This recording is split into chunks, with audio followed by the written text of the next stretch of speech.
በዚህ ዘመን መሬት ራሱ እየረዳች ያለችው ለክፎች ነው።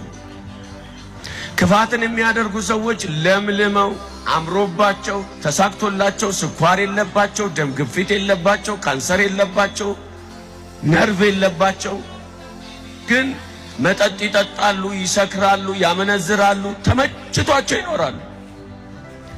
የአመፀኞች ቤት እልል ያለ ነው። ለመርገጥ ትፈራላችሁ። የክፋታቸው ጥግ ይታወቃል፣ ግን ምቾት ያለው ኑሮ ይኖራሉ። ጻድቅ በመከራ ሲዋጥጥ ታያላችሁ። ጻድቅ እያለቀሰ ልጆቹን ማስተማሪያ ሲያጣ ወደ ቤተ ክርስቲያን መሄድ እስከሚያቅተው ድረስ ተስፋ ሲቆርጥ፣ አንዳንዶች ልጆቻቸውን በገመድ ታንቀው ሲሞቱባቸው፣ አልፎ መርዝ እየጠጡ ሲሞቱባቸው፣ እዚህ ምድር መኖርስ ምን ያደርግልኛል?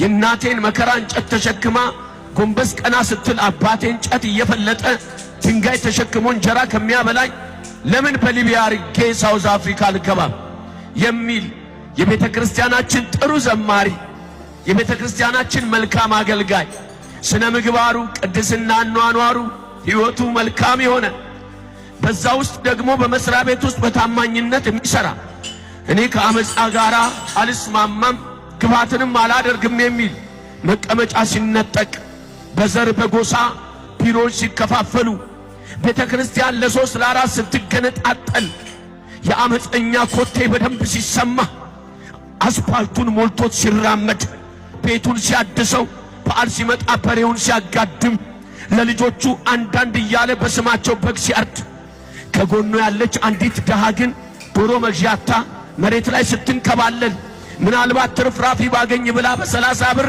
ቁርጥራጭ ስጋ ልገዛ እዛ ቄራ ሄዳ እሱንም አንሰጥሽም ብለዋት የበሬውን ጭንቅላት ገዝታ መታ ፈትፍጣ ለልጆቿ የምታበላ ድሃን እየተረገጠ ያለበት፣ እውነት የተሸፈነበት፣ አመፅ እንደ ባንዲራ የተውለበለበበት በዛ ሰዓት እንዲህ ብሎ ይናገራል እግዚአብሔር ነቢይ።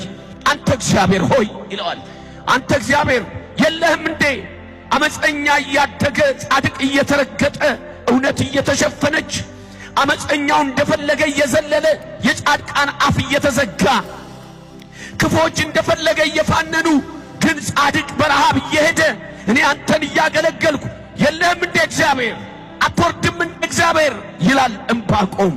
ተመልክቷቸው ክፋታቸውን በደንብ አይቶላቸው እግዚአብሔርን እያመለከ ያለ ይሄ ሰው ምድረ በዳው ሲያነቃንቀው፣ ችግር ቤቱ ገብቶ እንደ ንፋስ ሲያወዛውዘው፣ ያ ሐዘን ቤቱን ሞልቶ እንባውን ወደ መሬት ሲያነጥረው፣ ያኔ የጻድቅነት መልክ ምንድነው?